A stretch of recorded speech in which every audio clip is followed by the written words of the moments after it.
Boa tarde, novamente estamos dando início ao estudo da série psicológica de Joana de Ângeles. Hoje com o tema Gratuidade do Bem, que se estabelece através dos comentários de Joana, do capítulo Dai de graça o que de graça recebestes, que está no Evangelho segundo o Espiritismo. No Evangelho é o capítulo 26. E no livro Jesus e o Evangelho à luz da psicologia profunda é o capítulo 34, o penúltimo da obra que estamos aqui analisando. Vamos então para a introdução, que procuramos estabelecer com um comentário de uma mensagem de Emmanuel, de um trecho de uma mensagem. Essa escolhida para hoje, que está no comentário, a passagem de Efésios capítulo 5, versículo 14, do livro Cartas de Paulo, o Evangelho comentado por Emmanuel. Separamos esse trecho. A criatura necessita indagar de si mesma o que faz, o que deseja, a que propósitos atende, a que finalidades se destina. Faz-se indispensável examinar-se, emergir da animalidade e erguer-se para senhorear o próprio caminho. Vamos assim fazer algumas pontuações dessa passagem para servir de ponte, inclusive, para o nosso estudo de hoje. Emmanuel aqui nos convida a algo que nos estudos da série psicológica de Joana de Ângeles reiteradas vezes nós iremos nos deparar. Ele nos convida à autorreflexão, à meditação, ao discernimento daquilo que pensamos, desejamos, projetamos para a nossa vida, para a nossa encarnação. E em razão disso, ele coloca essa série de indagações sugeridas para fazermos conosco mesmos. O que é que de fato nós desejamos? Quais são os maiores propósitos da nossa vida? Quais são as finalidades que percebemos serem mais importantes? E prosseguindo, Emmanuel diz o seguinte: faz-se indispensável examinar-se, mas é por um motivo muito importante. É para emergirmos da animalidade. A animalidade aqui, entendamos, os condicionamentos com o passado delituoso, os hábitos nocivos que projetaram profundo egoísmo e orgulho nas nossas atitudes. É necessário emergir, sair dessa animalidade. E a consequência será para erguermos-nos e senhorear-nos, tomarmos conta do próprio caminho. Enquanto a criatura humana não realiza o trabalho de autodescobrimento, de burilamento íntimo, de despertamento para a realidade espiritual da vida, ela sempre estará sendo escrava dos condicionamentos antigos, das projeções que a sociedade materialista a todos os dias descarrega nos nossos olhos e ouvidos, e achará muitas vezes que é livre, mas na verdade é escrava dos hábitos e dos condicionamentos que se impõem em atitudes, na maioria das vezes, irracionais. Por isso, a referência que Emmanuel coloca de emergir da animalidade. Porque não realizando esse trabalho que aqui ele nos propõe, nós estaremos condenados ao círculo das reencarnações improdutivas, que o próprio Emmanuel se refere em suas mensagens. Estaremos indo e voltando para a Terra, repetindo erros ou cometendo erros novos, mas sem conseguir estabelecer o despertamento decisivo para o nosso progresso e para a evolução através dos caminhos do amor. E assim, vamos dar início ao penúltimo capítulo do livro Jesus e o Evangelho à luz da psicologia profunda. E entendamos bem que aqui se refere de forma generalizada à mediunidade. O dai de graça o que de graça recebestes, e o título escolhido por Joana, gratuidade do bem, é o desenvolvimento de alguns aspectos extraídos do Evangelho, pautados agora pela psicologia profunda, para entendermos de uma forma inovadora passagens do Evangelho que têm subsídios com a psicologia como Joana trata. Vamos para o primeiro slide do nosso estudo.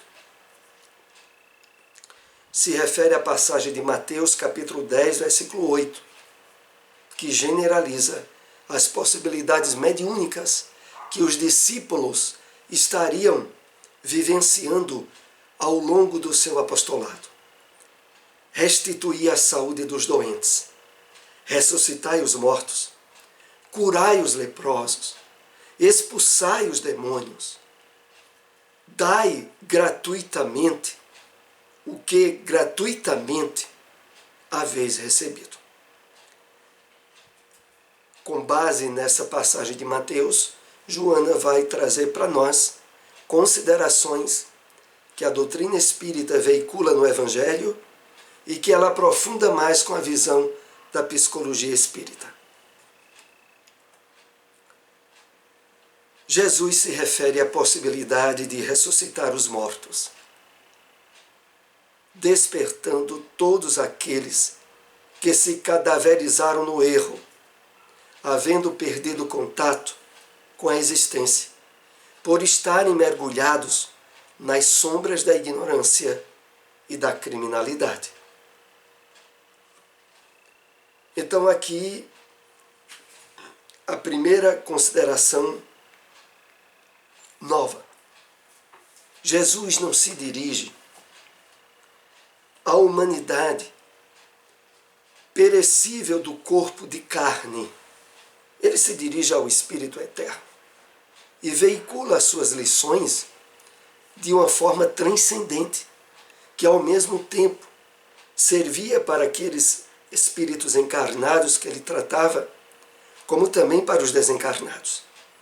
Assim, quando ele fala sobre ressuscitar os mortos, é evidente que ele não está tratando de forma direta da ressurreição do corpo físico, que, aliás, excluídas aquelas situações de aparente morte, tais quais dos fenômenos de catalepsia ou de letargia, a ressuscitação que Jesus aqui nos chama a considerar é a da morte do erro, ou como a Bíblia coloca, da morte do pecado.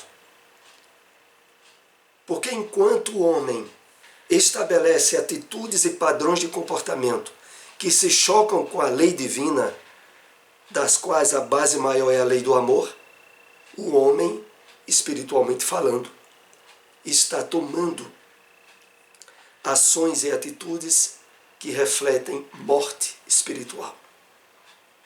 Então Jesus, quando diz ressuscitai os mortos, despertai através da atuação de vocês aqueles que se encontram mortos espiritualmente, quer estejam no corpo, quer estejam fora do corpo, mas que pelo fato de desconhecerem a sua verdadeira natureza e estarem alienados das possibilidades de felicidade que a lei divina traz, eles estão, de fato, mortos. Voltando aqui ao texto. Despertando todos aqueles que se cadaverizaram no erro.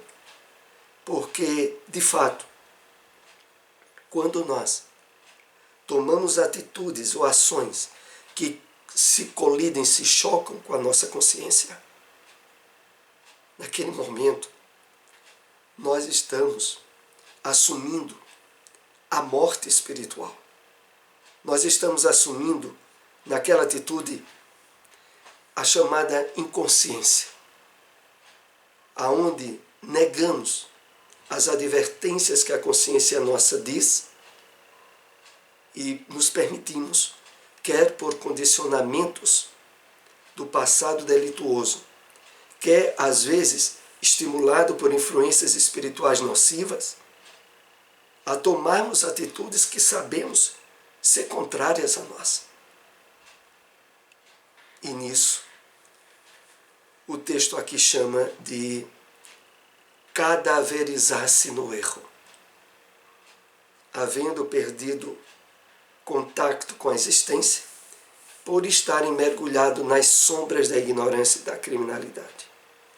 E há aqui uma referência sutil à sombra coletiva, à sombra individual, que permeia toda a humanidade, encarnada ou desencarnada, e que, até o momento em que assuma o direito e a vontade do despertamento espiritual, se encontram mergulhadas, envolvidas, espiritualmente cegas. Igualmente adaptando-se à linguagem do mestre, à atualidade psicológica, teremos nos demônios os espíritos ignorantes, perversos, responsáveis por transtornos emocionais, psíquicos e físicos. Então, expulsai os demônios não se pode tomar de forma literal, inclusive porque a simbologia que a própria palavra canaliza é a dos espíritos pervertidos na criminalidade e que não admitem acordar espiritualmente, dando prosseguimento a seus propósitos de afronta às leis divinas.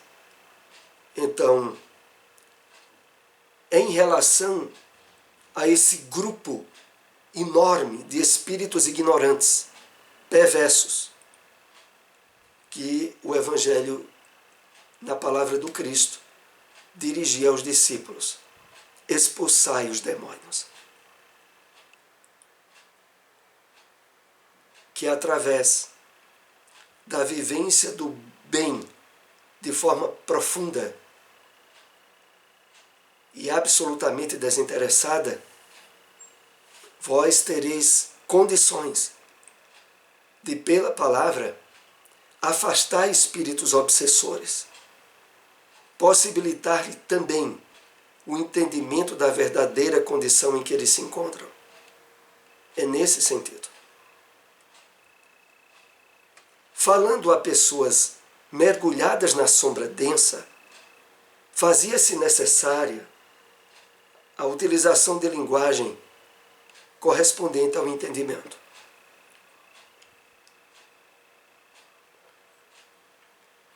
Então, o mestre dos mestres conseguia adaptar o uso da linguagem que, ao mesmo tempo, projetava esclarecimento para aqueles que já tinham entendimento e despertamento espiritual para tal, mas também atingia o entendimento, mesmo que imaturo, ignorante, daqueles que, ouvindo a palavra, recebia e percebia nela advertências, admoestações. Então o Cristo sabia ao mesmo tempo usar uma palavra que iria transcender o tempo, porque estaria embutida nessa palavra os aspectos espirituais profundos e eternos, ao mesmo tempo que se revestia da temporalidade que o vocábulo possibilitava naquela época. Então, para nós, que estamos agora usufruindo a bênção do Consolador prometido, a possibilidade de entender na profundidade o ensino do Cristo, Joana se dirige trazendo a nós esses esclarecimentos. Falando a pessoas mergulhadas na sombra densa, porque essa sombra densa que envolvia aquela humanidade da época do Cristo é a mesma sombra densa que envolve nos dias atuais. Fazia-se necessário a utilização de linguagem correspondente ao entendimento. Por isso, mesmo na atualidade, muitos que leem o Evangelho, a Bíblia, sem ter os subsídios que a doutrina espírita possibilita, têm a compreensão limitada, tolhida pelo vocábulo, pela palavra.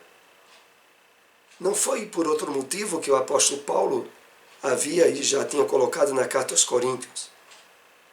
A letra mata, mas o espírito vivifica. E Paulo se referia justamente a isso. Era preciso a compreensão, o entendimento do ensinamento do Cristo à luz do Espírito imortal. Isso hoje nós compartilhamos a mãos cheias na doutrina espírita. Médiuns são todas as criaturas, em diferentes graus, porque todas possuem recursos que facultam o registro do psiquismo daqueles com os quais convive no corpo, como daqueles despojados da matéria.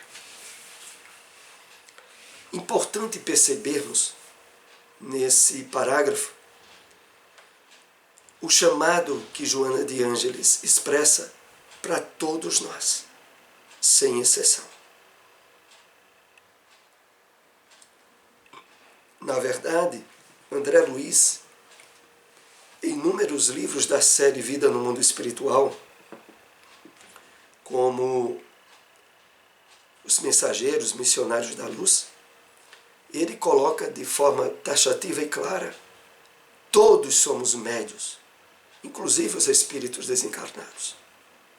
A variedade da mediunidade é que, caracterizando os fenômenos de forma mais ostensiva, há aqueles médiuns portadores dessa ostensividade que as pessoas que o vulgo normalmente, por não conhecer a doutrina espírita, acha que são os únicos e exclusivos médiuns. Mas todos nós, através dos registros que a nossa mente, que o nosso psiquismo possibilita, convivemos com espíritos encarnados ou desencarnados a todo momento. Às vezes, inclusive, pelos fenômenos de desdobramento físico, quando vamos dormir, recebemos orientações, esclarecimentos de espíritos encarnados, desdobrados espiritualmente, e que, compartilhando do mesmo ideal conosco, vêm nos advertir. Então, voltando aqui a esse trecho, porque todas as pessoas, todas as criaturas, possuem recursos que facultam o registro do psiquismo, daqueles com os quais convivem no corpo, como daqueles despojados da matéria, os espíritos desencarnados. Então, aquela passagem de Mateus que lemos na abertura do estudo de hoje, se dirige para todos nós.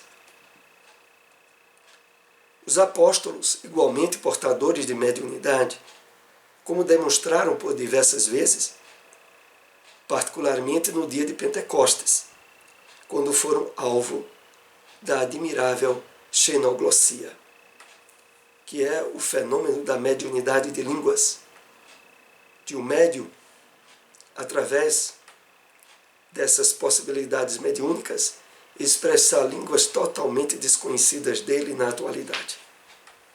o que ocorreu, e é registrado no livro Atos dos Apóstolos, o chamado Dia de Pentecostes.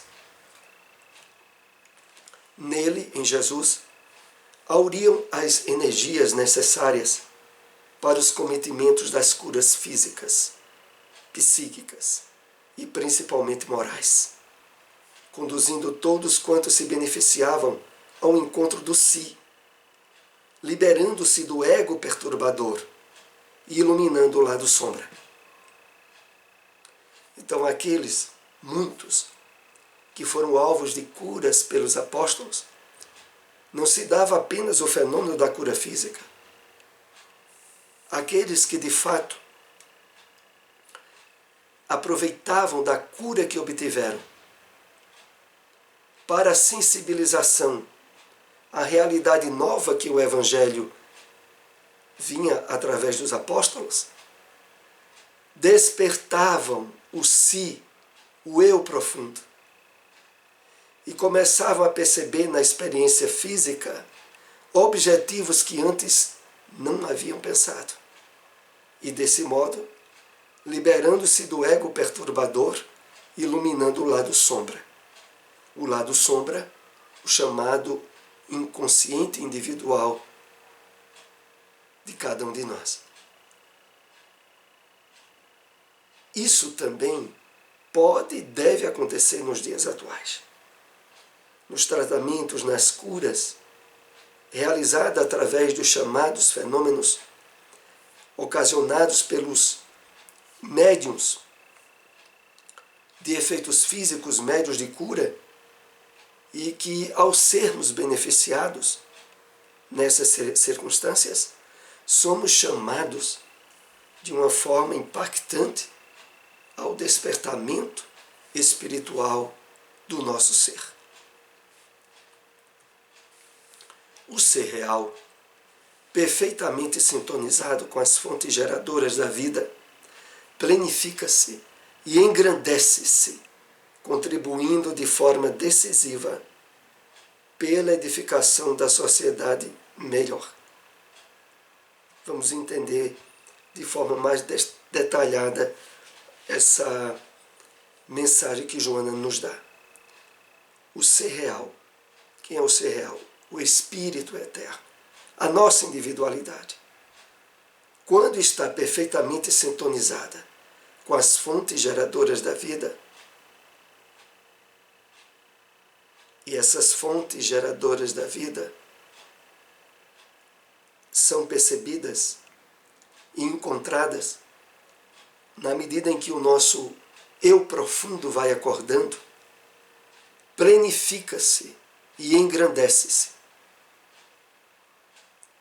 Isso naturalmente é para acontecer, mas sabemos e percebemos, talvez em nós mesmos, essa ocorrência não ter ainda se verificado. E aí é onde entra, desde a demonstração de Emmanuel na abertura do programa, para que nos autoanalisemos, para que busquemos saber de fato quais são agora nossos verdadeiros objetivos, depois do encontro que estamos tendo com a doutrina espírita. Porque, na verdade, entendamos aqui essa sequência de palavras que Joana utiliza. Planifica-se e engrandece-se. Esse é para ser o nosso estado íntimo. Após o encontro com o Evangelho do Cristo à luz da doutrina espírita. Se nós ainda nos sentimos pessoas desequilibradas, desajustadas, relativamente infelizes, não importa as situações externas. Não importa estarmos agora atravessando a pandemia. Se fatores externos nos perturbam, nos causam ansiedade, nos levam à depressão, o problema não está no fator externo. O problema está dentro de nós. Sobretudo se nós já estamos nos beneficiando com a luz da doutrina espírita. Então, o trabalho da psicologia de Joana de Ângeles é sempre voltada para que nós, ao nos autodescobrirmos e nos plenificarmos com o Espírito eterno, com o eu profundo, nós superemos de uma vez por todas justificativas e explicações nos fenômenos e nos acontecimentos externos a nós. Se ainda nos percebermos relativamente desequilibrados, é porque não permitimos que dentro do nosso ser o Evangelho já tivesse feito despertar o eu profundo, o si, o self, a sintonia com as leis divinas de tal modo que as coisas do mundo material pudessem, como devem estar sob o nosso controle, em termos de não nos perturbar. Então, quer após uma pandemia, onde não temos dúvida nenhuma, as situações, as vicissitudes e os problemas que se renovam numa humanidade, num período de transição, invariavelmente estarão ocorrendo. Nós somos, como é colocado pelo Evangelho, nós já comentamos isso nesse estudo semanas atrás, nós somos os trabalhadores da última hora. O que se espera de nós é um mínimo de esforço, de desejo de renovação, de experimentar na nossa encarnação atual algo que nós ainda não nos demos o direito de experimentar. A experiência de felicidade e de plenificação que o Evangelho nos convida. Então, enquanto isso não acontecer, esse mundo estará renovando dificuldades. E para aqueles que projetam sua felicidade ou sua paz em situações externas, pode, como se diz popularmente, pode preparar o lombo, porque aí só embaixo de muita pancada, para acordar espiritualmente. Harmonizado com o bem, as forças morais geram energia curadora, que altera a mitose celular, agindo nos fulcros do perispírito e recompondo-lhe a malha vibratória, a fim de que o organismo se beneficie e se refaça. É um texto relativamente assim profundo, que vamos tentar aqui explicar de uma forma mais simplificada. Quando nos harmonizamos com o bem, as forças morais geram energia curadora em nós mesmos. Então, o esforço de renovação íntima, o burilamento que a doutrina espírita tanto nos convida, ele possibilita o estabelecimento de energias curadoras em nós.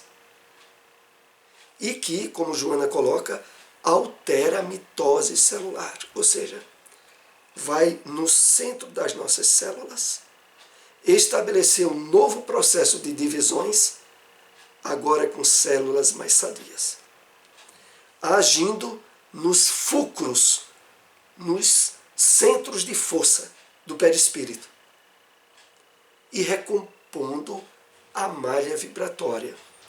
Malha vibratória porque o perispírito, sendo um corpo espiritual que não tem nada a ver com o corpo físico, ele, ao ser acionado, trabalha em termos vibratórios para o nosso corpo físico, a fim de que o organismo se beneficie e se refaça. Assim se dão nos fenômenos de cura e que os apóstolos eram chamados a atuar. Não era à toa que os registros contidos, por exemplo, no livro Atos dos Apóstolos, era que muitos se curavam apenas com a passagem da sombra de Pedro e de outros apóstolos. Porque tendo a certeza convicta de que o trabalho de espiritualização em Pedro já era atestado, aqueles que buscavam a cura sabiam que o próprio magnetismo vibratório de Pedro, que quando se diz a sombra de Pedro, era o magnetismo de Pedro passando perto da pessoa e que efetivava a cura. Sintonizado com as esferas superiores, recebe as vibrações compatíveis com as necessidades dos pacientes e imprimindo-na nos seus fulcros energéticos, alterando-lhe o comportamento fisiológico. Vamos colocar aqui com outras palavras. Ao efetuar o trabalho de renovação íntima e o esforço de harmonia com as leis divinas, nós estabelecemos uma sintonia mais próxima e mais constante com os benfeitores espirituais, com as esferas superiores, recebendo vibrações da presença desses espíritos, compatíveis com as necessidades daqueles que possam, inclusive, se beneficiar conosco. Isso se dá, às vezes, no trabalho de passe nas casas espíritas, de magnetização da água,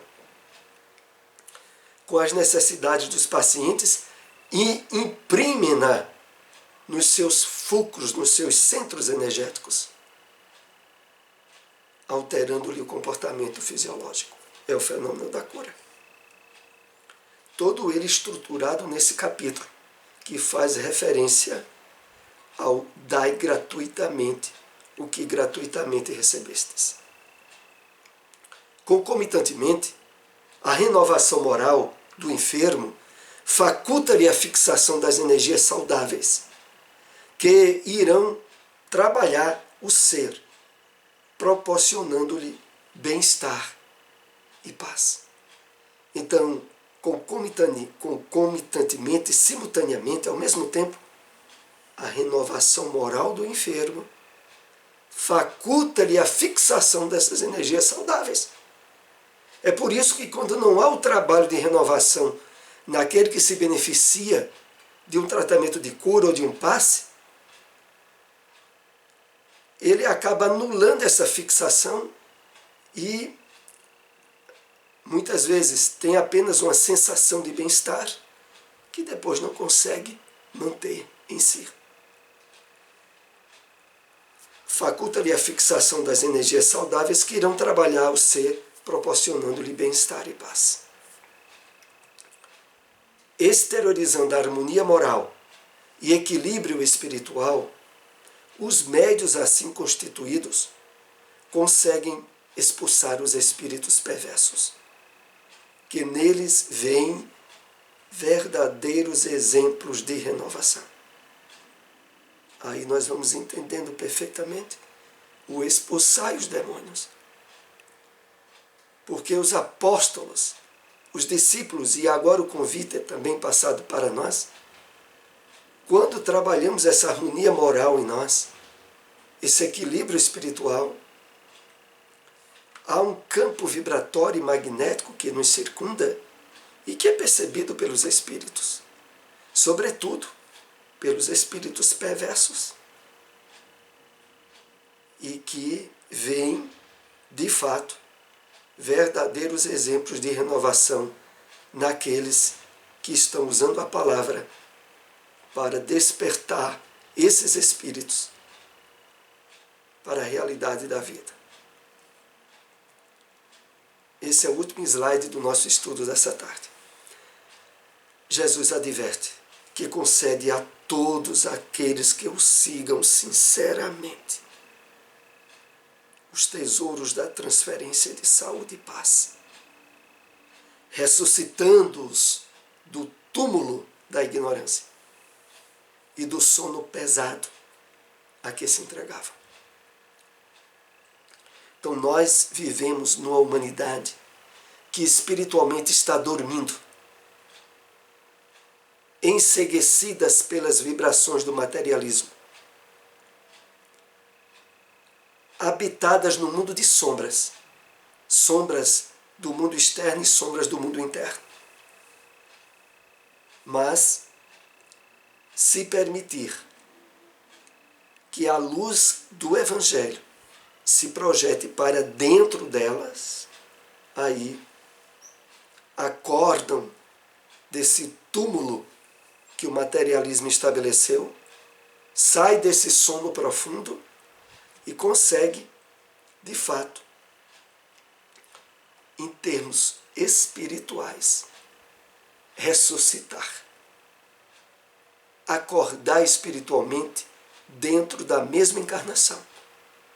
Sair de uma encarnação que caminhava em sombras para uma encarnação que agora passa a usufruir de luz interna trazida pelo Evangelho do Cristo. Então aqui nós concluímos esse estudo. Posteriormente ele estará no nosso canal no YouTube. Vocês podem acessar o canal e assistir os estudos dessa obra anteriores. E peço àqueles que nos acompanharam aí pelo Facebook compartilharem essas informações. Uma boa tarde para todos.